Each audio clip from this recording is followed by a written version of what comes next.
So, good morning everyone. Ako nga pala si Santi Laresa, Sales Manager ng Suzuki Auto Marilao. So, ngayong araw na to is didiscuss ko sa inyo kung paano mag-apply ng car loan lalo sa mga employed. So, kailangan lang natin mag-provide ng 2 valid ID, government issued like driver's license, TIN ID, PhilHealth, NBI, police clearance. So, pangalawa, kailangan natin ng COE or Certificate of Employment. So, yung COE natin, kailangan meron siyang compensation and date of hire. So, inform ko lang kayo regarding sa employed, kapag mag-apply ka ng car loan, must be 2 years and up ka para mas mataas yung chance nating ma-approve ng bangko.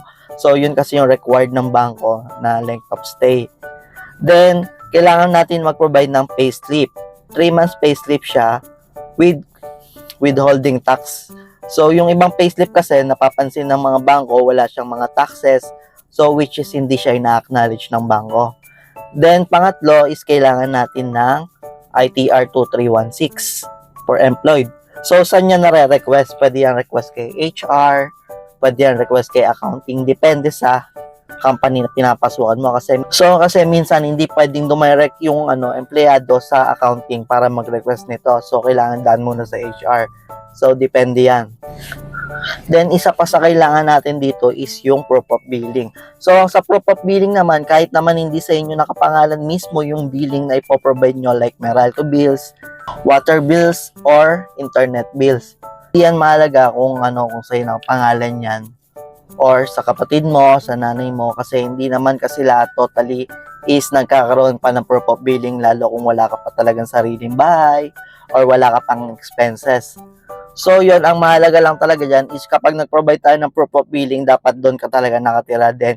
Well-known ka doon sa lugar na tinitiran mo kasi may mga tendency na nagsisi-CI yung bangko, which is, nagkakataon talaga to, is wala talaga yung applicant doon sa bahay nila. Then, tendency niya kapag walang nakausap sa inyo, magbe-verify yan sa kapitbahay mo.